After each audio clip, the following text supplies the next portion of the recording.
we've had an awful lot of bluff and bluster from President Putin. Let's face it, we've had more bluff and bluster than real military competence.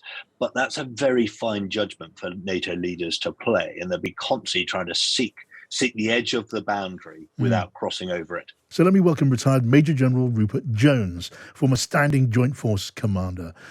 General, good afternoon to you. Good afternoon, John. Can I ask you, first of all, just on the way things are moving on the ground in the Ukraine war? The governor of Severodonetsk has said it'll be cut off from the rest of Ukraine if Russia destroys the last remaining bridge to the city. What are your thoughts on that, the importance of that? Yeah, I mean, bridges and rivers become so vital. They're lifelines to all of our cities. They're the lifeblood. And so it is in war. And so I think he's right. If the Russians can completely isolate the city, that is a significant moment. For an attacker, of course, you've got an important decision about whether or not to destroy bridges. It has an impact on the defender, but of course it can hinder your own movement as well. Yeah, and we're hearing Ukraine is saying that forces have been pushed back from the center of the city due to the advantage of Russia in artillery. I wonder what you make of that, because there's been talk of the Ukrainian military running out of arms and ammunition at a crucial stage. Yes, I mean, throughout this conflict, the Ukrainians have, of course, sought from NATO very properly more arms and ammunition to try and level up the numerical, but also the qualitative advantage that the Russians have had in equipment. And President Zelensky very correctly keeps seeking that parity, if you like. The Russians, what we're seeing is increasing use of artillery. That's been for the last few weeks now, of course, because they know that actually the Ukrainians have outsmarted them on the battlefield. But if they use artillery, then that levels the playing field. They've got more, and they can suppress the Ukrainians in that manner. Of course, what's a great worry to us all, not least to the Ukrainians, is that they're using indiscriminate artillery. I mean, clearly, the Ukrainian leader and the Ukrainian commanders, they want as much weaponry and ammunition as possible. That's natural. But we're also seeing, aren't we, some disagreements among the allies. Germany said to be getting in the way of supplying battle tanks to the Ukrainians. Can Ukrainians legitimately begin to feel they're being let down by their friends and allies? Well, I mean, they will rightly keep applying the pressure. They'd be crazy not to do so.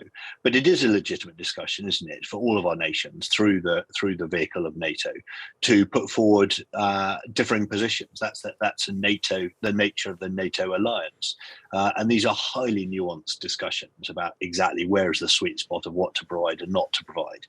And my judgment would be NATO have played that pretty well so far. Yes, I mean, we know that President Biden, and I think the British government too, have sought assurances that weapons, especially mid-range missiles, would not be used to strike at targets on Russian territory.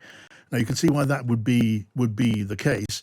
But if Russia were to hit targets on the other side of the Russian border, what would that really amount to? Where do you think that could lead?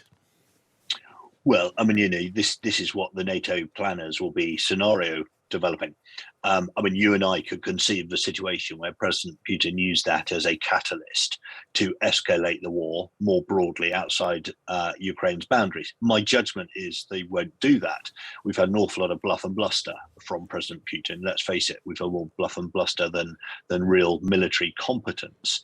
But that's a very fine judgment for NATO leaders to play, and they'll be constantly trying to seek the edge of the boundary without crossing over it. Yeah, I mean, talking in this part of the programme, Rupert, to other former British military commanders in the Royal Navy and in the British Army and in the US Army, there was a view among those former high-ranking officers that it was time in some ways to call Russia's bluff, and they were referring to the blockade off the Black Sea coast. And the idea was that, look, maybe NATO ships should get involved in escorting grain ships out of those ports to where they're so badly needed, and leave it to Russia to decide, do they want to escalate beyond all measure by attacking those Navy ships? They said, do it. The food's needed. What would be your view? Yeah, I mean, I think there's a really legitimate discussion around escorting food supplies, and I wouldn't disagree with those judgments. But I think where we military commanders and indeed ex-commanders have got to be cautious is that ultimately we're not the politicians, and it's a very finely judged balance they're trying to play, not only as they look to Moscow, but also as they look to keep the entire alliance together. So yes, I think there is a valid judgment about escorting grain ships. Uh, Okay. Using artillery to cross over into Russian soil, that's another judgment the NATO leaders have to make. Okay, good to talk to you. Thank you for joining us in our daily briefing room. Retired Major General Rupert Jones there.